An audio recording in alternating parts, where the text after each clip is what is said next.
태어난 지 한 달도 안 된 갓난아이의 두 발을 잡고 거꾸로 이렇게 흔드는 모습, 아동 학대로 볼 수 있는 여지가 꽤 있죠.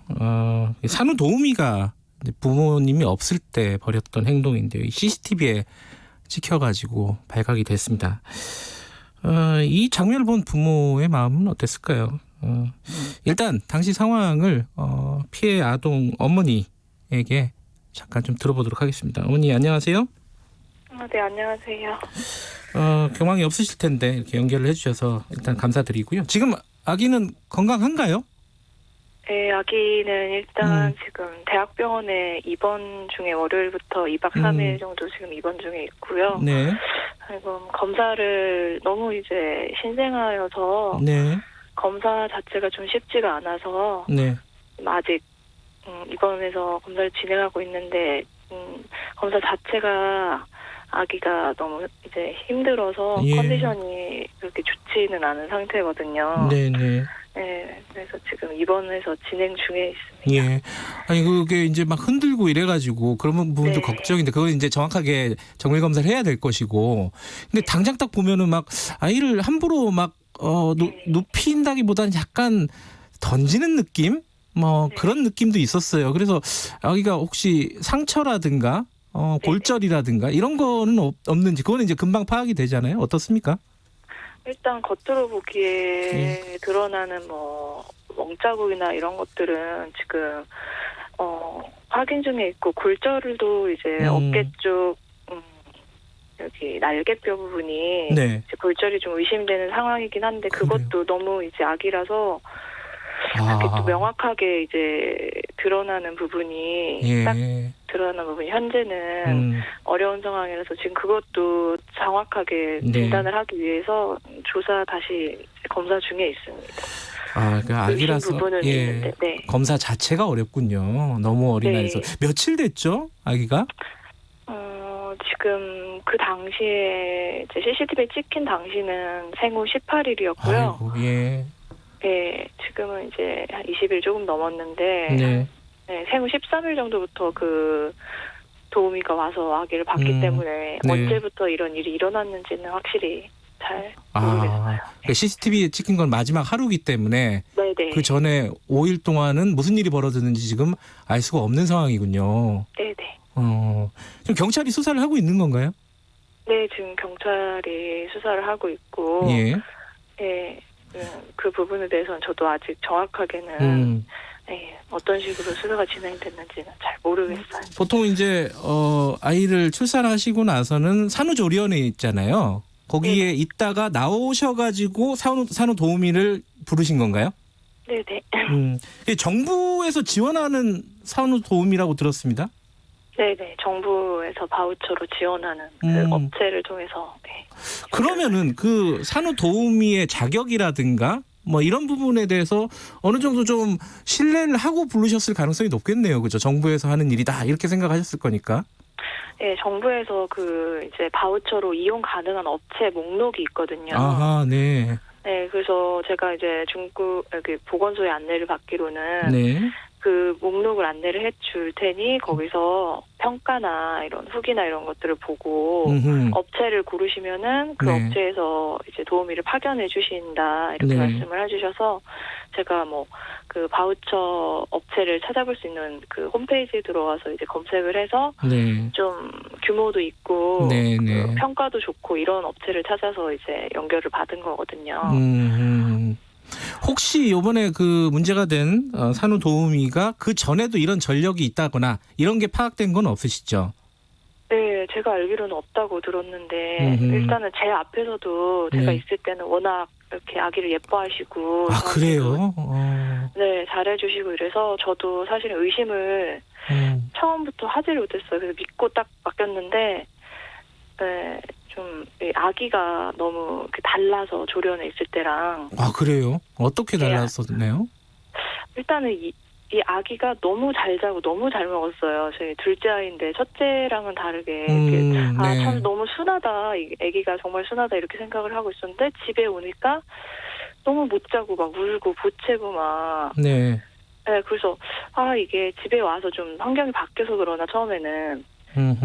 네, 그런 생각을 했는데 며칠 지나고 났는데 좀 느낌이 이상하고 그 네. 산후도우미가 이제 말을 할 때 조금 아기에 대해서 무의식 중에 이제 제가 큰아이 등하원 시키러 잠깐씩 나가는 사이에 아기가 좀 부채니까 엄마 나가면은 엄마 없으니까 울면 맞아야지 이런 식으로 약간 지나가는 말로 하는 말이 너무 이렇게 너무 마음에 걸려서 그날 설치를 한 거거든요. CCTV를 혹시나 해서. 그래도 어찌됐든 간에 이게 참 불행한 일이지만은 그나마 빨리 파악을 하게 되셔서 그나마 다행이다 이런 생각도 들고요. 이게 좀 정책적으로 이런 산후도우미가 좀 믿고 맡길 수 있는 그런 게 돼야 되잖아요. 네. 이게 어떻게 좀 바뀌어야 된다고 생각하십니까? 현장 아이 키우는 어머니로서. 일단은 지금 교육을 짧은 시간 이수하고 산후도우미가 되는 걸로 알고 있는데 정부에서 이제 이렇게 아이들을 돌보는 사람들을 교육을 할 때 조금 더 엄격한 기준으로 봐야 될 것 같고 그 이전에 어떤 일이 있었는지 어떤 경력이 있었는지 이런 것도 좀 고려를 해야 될 것 같은데 지금 현재는 그런 게 없다고 들었거든요. 네, 그런 것도 필요할 것 같고 이 아이들이 지금 신생아는 말을 할 수 없는 아이들이기 때문에 자기가 이런 일을 당해도 알릴 수가 없기 때문에 CCTV는 필수로 정말 그 국가에서 가지고 다니던지 아니면은 보급을 그런 가정에 빌려주는 형식으로 하든지 그래서 의무화를 일단 시켜야 될 것 같다는 생각이 들어요. CCTV가 없었으면 몰랐을 것 같아요. 정말 이런 일은 까마득히 몰랐을 것 같아요. 직접 아이를 키우는 어머니라서 굉장히 구체적인 대안까지 생각을 하고 계시군요. 이렇게 인터뷰 감사드리고요. 그 아기가 아무 탈 없이 퇴원을 하기를 진심으로 바라겠습니다. 오늘 고맙습니다. 네, 감사합니다. 그 학대를 당한 신생아 어머니와 인터뷰 잠깐 했고요. 전문가 좀 연결해가지고 아까 어머니도 몇 가지 아이디어를 주셨는데 어떻게 좀 대책을 마련해야 되는지 얘기를 좀 들어보겠습니다. 육아정책연구소 김아름 부연구위원과 얘기 좀 나눠보겠습니다. 안녕하세요. 네, 안녕하세요. 이 어머니가 말씀하시기에 특별한 자격 요건이 없고 짧게 교육만 이수하면 누구나 산후도우미를 할 수 있다. 이게 어느 정도의 교육을 받아야 되는 건가요? 산후도우미의 경우 모자보건법 및 사회서비스 이용권법에 따라서 보건복지부 장관이 고시하는 교육과정을 수료하기만 하면 자격증을 취득할 수 있도록 하고 있습니다. 구체적으로는 신규자의 경우 60시간, 경력자의 경우 40시간의 교육만 받으면 되는데요. 이 교육도 사실 민간 업체에 위탁하고 있는 상황이라서 업체마다는 좀 다르겠지만 보통 8일 정도면 교육과정을 이수하게 됩니다. 근데 이게 보통 조금 큰 아이들을 보면 아이돌봄 서비스 이런 걸 이용을 하잖아요. 그거랑 또 다른 거죠. 산후도우미 서비스는. 네, 맞습니다. 여성가족부의 아이돌봄의 경우는 아이돌봄 지원법에서 자격과 결격 사유 등을 좀 상세하게 규정하고 있는데요. 보육교사나 유치원 교사, 초등교사, 의료인 등의 자격을 갖추고 있으면 이제 가능하고 아닌 경우에는 80시간 이상의 교과 학습과 10시간 이상의 실습을 이수하는 경우에 자격 요건을 갖추게 됩니다. 또 이제 정신질환자나 마약 대마 또는 향정신성 의약품 중독자, 아동학대 관련 범죄 정력이 있는 경우 등 아이돌봄 지원법상의 결격 사유를 정하고 있어서 여기에 해당하는 경우에는 아이돌봄으로 활동할 수 없도록 규정하고 있고요. 그리고 또 올해 11월부터는 인적성 검사도 받도록 하고 있습니다. 그리고 또 아이돌봄이 자격 정지와 취소 사유를 또 아이돌봄 지원법에 정하고 있어가지고 예를 들어서 아이 신체에 폭행을 하거나 상해를 입히기만 하면 꼭 처벌받지 않더라도 아이돌봄이 자격을 정지시키고 있습니다. 그런데 산후도우미는 그런 어떤 조건들이 없다는 거잖아요. 그죠? 네, 그렇습니다. 산후도우미의 경우에는 아까 말씀드렸다시피 이론 24시간, 실기 36시간만 이수하면 자격을 갖추게 되고요. 관련법에서 그거에 대한 별도의 결격 사유를 정하고 있지 않아서 좀 사실상 좀 산후도우미가 아이돌보호미보다는 좀 되게 쉬운 편입니다. 이게 예컨대 조금 극단적인 케이스로는 이번처럼 아동학대 전력이 주무하는 부처가 좀 다르죠, 일단은. 네, 일단은 산후도우미는 보건복지부, 아이돌보호는 여성가족부 관할이라서 주무부처가 다른 상황입니다. 이거 좀 일어나 하든가 뭔가 좀 대책이 필요한 거 아닌가요? 어떻게 보세요, 정책 연구자로서? 사실 이 두 개의 부처가 그러니까 부처에서 이렇게 똑같이 아이를 돌보는 일임에도 불구하고 네. 양쪽에서 관할하고 있고 또 근거법이 다르다고 해서 네. 다르게 규정하는 것은 좀 문제가 있는 것 같습니다. 네. 특히 지금 산후도우미의 경우에는 보통 생후 2개월 미만의 영아를 돌보게 되는데 네. 현재 어떠한 결격 사유도 두고 있지 않다는 점이 가장 문제라고 생각합니다. 예. 아까 말씀하셨다시피 현재는 아동학대 범죄 전력이 있어도 산후도우미는 할 수 있는 상황이니까요. 예. 모자보건법상의 그 산후도우미의 자격과 결격 사유 등을 좀 최소한 아이돌보호미와 비슷한 수준으로 규정할 필요가 있을 것 같고요. 네네. 물론 이런 자격 강화가 곧바로 아동학대 방지로 이어진다고 보기는 좀 어렵겠지만 네. 그래도 보건복지부도 이 산후도우미 관리 등은 그 민간 업체에 위탁만 할 것이 아니라 네. 지속적으로 관심을 갖고 이를 좀 더 체계적으로 관리하고 네. 감독을 강화하는 등의 정책 마련이 시급할 것으로 보입니다. 또 한 가지 궁금한 게 이 아동학대잖아요. 이게 범주로 보면은. 근데 신생아 학대는 또 다른 문제인 것 같아요. 이거는 거의 말이 통하지 않는 작은 생명체 아니겠습니까? 여기에 대한 처벌이나 이런 것들은 좀 구체적으로 좀 다른가요? 다른 조금 큰 아동이라든가 보다 이런 신생아에 대한 학대라든가 이런 부분들?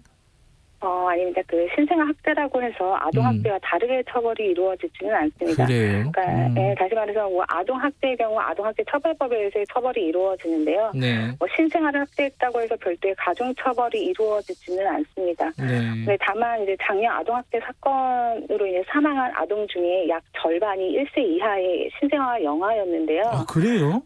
네. 그럼 이러한 점을 좀 고려하면 네. 아동의 연령 기준을 조금 더 세분화해서 처벌을 더 강화할 필요는 있다고 생각합니다. 사망한 아동, 학대 사건으로 사망한 아동의 절반이 1세 네. 이하의 신생아였다. 네, 맞습니다. 이 부분은 좀 대책이 필요하겠네요. 그 대책 중에 하나로 아까 말씀하셨듯이 좀 체계를 일원화하고 그리고 자격 요건을 좀 두고 이런 것도 중요한데 아까 부모님이 그 얘기를 했어요. CCTV 같은 것들을 조금 보급하는 걸 정부에서 지원을 해주거나 이런 식으로 좀 뭔가 구체적인 대책이 좀 당장 필요한 게 아니냐 이런 말씀도 하셨는데 이건 어떻게 생각하십니까? 그 부분에 대해서는 좀 의견이 나뉠 수 있을 것 같긴 한데 일단 어린이집의 경우에는 이제 그런 요구가 굉장히 많아서 CCTV 설치를 의무화하고는 있습니다. 네네. 근데 CCTV가 의무화된다고 해서 그 사람이 그 CCTV 때문에 아동학대를 안 하는 이제 방향으로 가기보다는 네네. 애초에 처음부터 좀 그런 인성과 자격을 갖춘 사람이 좀 하도록 하는 것이 좀 더 이제 더 근본적인 방지 대책이 되지 않을까 그렇게 생각을 합니다. 우리가 지금 저출산 문제도 굉장히 심각하고요. 아이 키우는 게 힘들다는 호소를 많이 하잖아요. 젊은 부부들이. 네. 이런 지금 상황에서 가장 좀 필요한 대책 어떤 게 있다고 보십니까? 아까 말씀드렸다시피 일단 보건복지부가 좀 관심을 갖고 지금 현재로서는 이제 산후도우미 관리를 사실상 그러니까 민간에 다 맡기고 있는 상황인 거잖아요. 네네. 네, 이거를 조금 더 정부가 관심을 갖고 이거를 좀 더 정부가 적극적으로 개입해서 관리하는 방안이 좀 필요할 것으로 보이고요. 네네. 그 아까 말씀드렸다시피 좀 그 아동학대 관련 범죄가 있거나 아니면 인성 같은 거, 인적성 검사 같은 걸 좀 봐서 처음부터 그 자격 요건을 갖춘 사람이 진입하도록 하는 것이 좀 필요할 것으로 보입니다. 그러니까 이게 그 말씀하신 대로 그 아이돌봄 서비스는 여성가족부 소관이고 이 신생아 그러니까 산후도우미는 보건복지부 소관이다 이 말씀이신 거잖아요, 그죠? 네, 맞습니다. 이게 일어날 수 있는 부분인가요? 이거는 어떻습니까? 부처에 일어날 문제는 늘 항상 좀 쉽지가 않은 부분이 확실히 있는 것 같습니다. 그렇죠. 예. 네, 예를 들면 뭐 아동 학대 문제도 사실 이렇게 보건복지부가 관할하고 있다기보다는 또 법무부 관할이기도 한 부분이 있고요. 아하. 네, 아동 학대 문제는 이제 뭐 다양한 소관 부처가 다 얽혀 있어서 컨트롤 타워의 역할을 명확히 하는 부처가 없다는 점이 늘 아쉬운 상황입니다. 네. 네. 컨트롤 타워를 누가 하느냐를 좀 정리할 필요가 있겠네요, 그죠? 네, 맞습니다. 예. 알겠습니다. 이게 뭐 어려운 문제지만은 좀 쉬운 거부터 구체적인 것부터 하나씩 좀 풀어나갔으면 좋겠네요. 여기까지 듣겠습니다. 고맙습니다. 감사합니다. 네, 육아정책연구소 김아름 부연구위원이었습니다. 1분 여기까지고요. 2부에서는 추경안 얘기 해보겠습니다. 잠시 후에 8시에 뵙겠습니다.